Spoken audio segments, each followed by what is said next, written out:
আসসালামু আলাইকুম রহমতুল্লাহ। সম্মানিত দর্শক শ্রোতা ভাই এবং বোনেরা, আশা করি আপনারা সবাই সহি সালামতে আছেন। আমি সূরা তাওবার ৬৭ থেকে ৭০ আয়াতের বাংলা তর্জমা আপনাদের খিদমতে এখন পেশ করতে চাই। আসুন মহান আল্লাহ কি বলছেন শুনি। আউযু বিল্লাহি মিনাশ শাইতানির রাজিম। বিসমিল্লাহির রহমানির রহিম। মুনাফিক পুরুষ ও মুনাফিক নারী এরা একে অপরের লোক। তারা উভয়ই মানুষদের জন্য অসৎ কাজের আদেশ দেয় ও সৎ কাজ থেকে বিরত রাখে এবং আল্লাহ তাআলার পথে খরচ করার ব্যাপারে উভয়েই নিজেদের হাত বন্ধ করে রাখে। তারা যেমনি এই দুনিয়ায় আল্লাহ তাআলাকে ভুলে গেছে, তিনিও তেমনি আখিরাতে তাদের ভুলে যাবেন। নিঃসন্দেহে মুনাফিকরা সবাই পাপিষ্ঠ। আল্লাহ তাআলা মুনাফিক পুরুষ, মুনাফিক নারী এবং কাফিরদের জাহান্নামের ভয়াবহ আগুনের প্রতিশ্রুতি দিয়েছেন, যেখানে তারা চিরকাল জ্বলতে থাকবে। এই আগুনই হবে তাদের জন্য যথেষ্ট। তাদের ওপর আল্লাহ তাআলার গজব নাজিল হোক। ওদের জন্য রয়েছে চিরস্থায়ী আযাব। তোমরা তাদেরই মতো যারা তোমাদের আগে এখানে প্রতিষ্ঠিত ছিল। তারা শক্তিতে ছিল তোমাদের চাইতেও প্রবল। ধন সম্পদ, সন্তান সন্ততি তাদের তোমাদের চাইতে ছিল বেশি। দুনিয়ার সে ভোগবিলাস তাদের ভাগে ছিল, তা তারা ভোগ করে গেছে। অতঃপর তোমাদের ভাগে যা ছিল তোমরাও তা ভোগ করছো। যেমনি করে তোমাদের আগের লোকেরা তাদের যে পরিমাণ ভোগ করার ছিল তা ভোগ শেষ করে গেছে। তারা যেমন অনর্থক কাজ করত, তোমরাও তেমনি অর্থহীন কাজ করছো।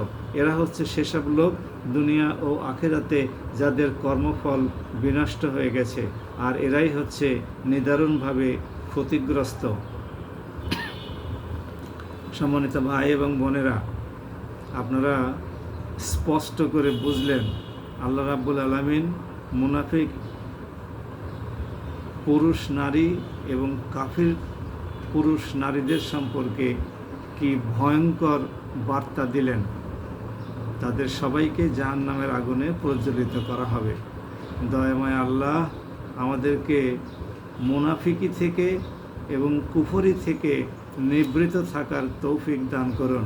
আল্লাহ রাব্বুল আলামিন কালামে পাকের অন্যত্র বলেছেন যে মুনাফিকদের স্থান হবে জাহান্নামের সর্বনিম্ন স্তরে। জাহান্নামের সর্বনিম্ন স্তর কোথায়, এ সম্পর্কে আমি রাসূলুল্লাহ সাল্লাল্লাহু আলাইহি সাল্লামের একটি হাদিস এবং একটি ঘটনা আপনাদের সামনে বিবৃত করি, তাহলেই সহজেই বোঝা যাবে। রাসূলুল্লাহ সাল্লাল্লাহু আলাইহি সাল্লাম একদিন মসজিদে নববীতে হেলান দিয়ে বসেছিলেন। হঠাৎ করে উনি চমক দিয়ে এরকম করে উঠে সোজা হয়ে বসলেন, তার মানে চমকে উঠলেন। সামনে থাকা সাহাবীরা জিজ্ঞেস করলেন, ইয়া রাসূলুল্লাহ, আপনি হঠাৎ করে চমকে উঠলেন কেন? রাসূলুল্লাহ সাল্লাল্লাহু আলাইহি সাল্লাম বললেন যে আজ থেকে ৭০ বছর আগে একটি পাথর জাহান্নামে নিক্ষেপ করা হয়েছিল।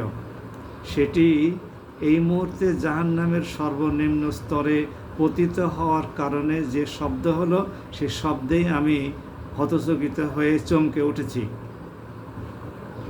সম্মানিত ভাই এবং বোনেরা, জাহান্নামের গভীরতা বুঝলেন?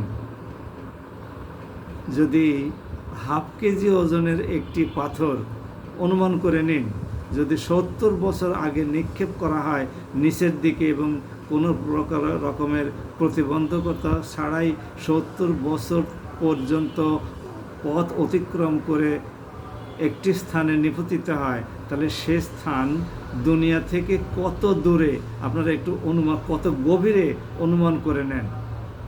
সুতরাং আসুন মুনাফিকে ছেড়ে দিই। আমি মুনাফিকের একটা সংজ্ঞা বিশ্ববিদ্যালয়ে পড়ানোর সময় ছাত্রছাত্রীদেরকে দিতাম। সেটা হলো, কাজে নাই কথাই ঠিক, সেই হলো সাচ্চা মুনাফিক। আসুন আমরা কাজে এবং কথায় এক থাকি, ইন্টিগ্রিটি বজায় রাখি, আমাদের কমিটমেন্ট রক্ষা করি, ওয়াদার খেলাপ না করি, প্রতিশ্রুতি ভঙ্গ না করি। দয়াময় আল্লাহ আমাদেরকে এ ব্যাপারে সচেতন থাকার, সতর্ক থাকার তৌফিক দান করুন। ওমা তৌফিক ইল্লা বিল্লাহ। আসসালামু আলাইকুম ওয়া রাহমাতুল্লাহ।